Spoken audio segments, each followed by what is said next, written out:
ICT মন্ত্রী জুনায়েদ আহমেদ পলক, সাবেক স্বরাষ্ট্রমন্ত্রী এবং পরবর্তীতে ডেপুটি স্পিকার জনাব শামসুল হক টুকু এবং ছাত্রলীগ ঢাকা বিশ্ববিদ্যালয় শাখার সাধারণ সম্পাদক সৈকত রনি, এদেরকে পল্টন থানা মামলায় ৩৪/৭/২৪ মামলায় গ্রেপ্তার করে আজকে তাদেরকে বিজ্ঞ আদালতে উপস্থিত করা হয়।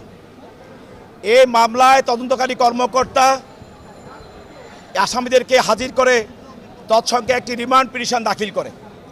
এই রিমান্ড পিটিশনের তদন্তকারী কর্মকর্তা আদালতকে বলেন, এই আসামিগণ আন্দোলনের সময়, ছাত্র জনতা আন্দোলনের সময় বাংলাদেশের আইসিটি খাতে টেলিযোগাযোগ এবং মোবাইল নেটওয়ার্ক সব কিছুর নেটওয়ার্ক বন্ধ করে দিয়ে সারা দেশকে, সারা পৃথিবীর সঙ্গে বিচ্ছিন্ন করে রেখেছিল এবং এই বিচ্ছিন্ন করে রাখার কারণে দেশের হাজার হাজার কোটি টাকা লেনদেন বন্ধ হয়ে যায় এবং দেশ হাজার হাজার কোটি টাকা থেকে ক্ষতিগ্রস্ত এবং বঞ্চিত হয়।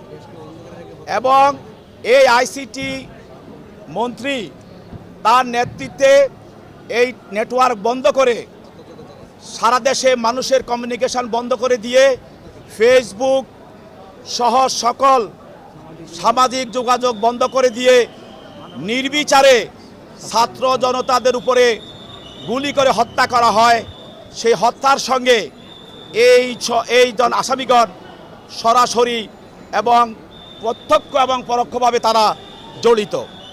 এই জন্য প্রাথমিক অবস্থায় মামলা তদন্তকালে তাদের বিরুদ্ধে অভিযোগের প্রাথমিক তথ্য প্রমাণিত হয় এবং এই বিভিন্ন ধরনের মামলা তদন্তে তাদের বিরুদ্ধে অভিযোগের সত্যতা পাওয়া যায় এবং এই মামলার আরও বলা হয় যে সরকারের উচ্চ পদস্থ যারা ছিল তারা কারা কারা এই ঘটনার সঙ্গে জড়িত এবং এই নির্দেশের সঙ্গে জড়িত, সেই জন্য এই আসামিদেরকে রিমান্ডে নেওয়া প্রয়োজন।